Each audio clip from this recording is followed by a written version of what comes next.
marka hore ilaahay baa mahad leh suuqa keenay halkan aynu maanta u fadhinay xafladda labada xoghaye walaalaha ee xilka kala wareejinay mar labaad waxaan u mahadnaqayaa mas'uuliyiinta ka qayb gashay xafladdan labada xoghaye xilka kala wareegaya iyo intii soo agaasintay shaqaalaha dawladda hoose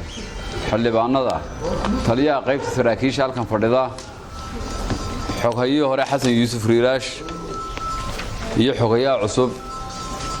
maxamed aadan ee xildhibaanada meeyar ku-xigeenka barsaab ku-xigeenka gobolka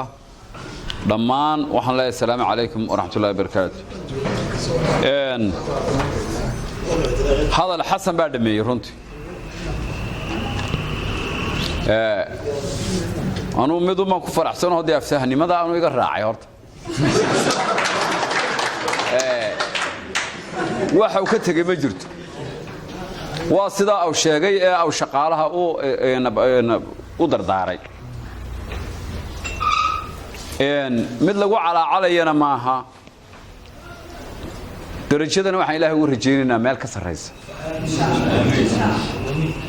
xogaye cusubna waxaanu leenahay kuma cusba shaqo waxaan leenahay sidaa shaqaaluhu markay xogaye hore u tagay ugu sii duceeyeen adigana ha kuugu duceeyaan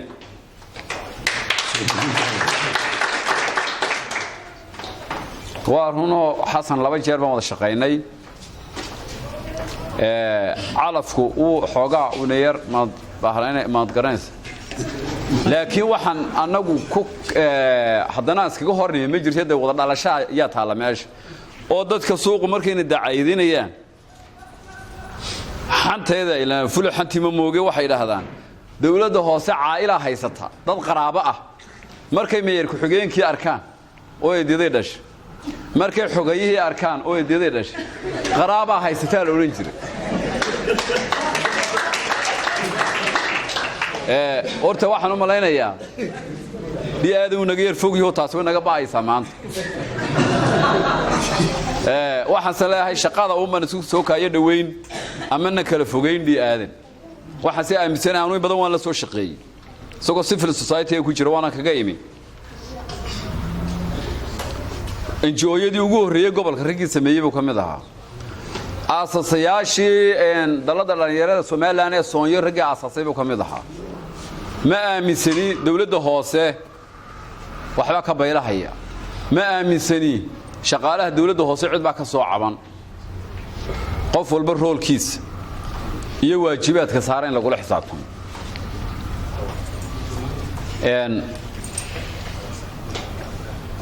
waana wada joognaa sida xasan uu sheegay nagamu taginu nala joogaa annaguna waxaan ilaahay ka rajaynaynaa maalinteeda gaadho taada doorashadii baa naga soo gaarayso anagu waxaan ka walwaleynaa waa doorashooyinkii soo dhawaaday inaan meel kale uga sii korno oo ilaahay meel kale nooga koriyo ayaan anaguna rajaynaynaa duleed siyaasaddu markaas sidan isku daba socotaa meeyarkii ugu horeeyay goladayna doorasho deegaan ku yimaada Cabdiraxmaan Sheekh Cumar Daahir uu joogaa markaas waxaan uga baahanahay khibradii aw lahaa inuu ku turbud garay anaguna waxaan ku dhaano kuwa naga dambeeya waanu ku caawin doonaa haduu Ilaahay dhaado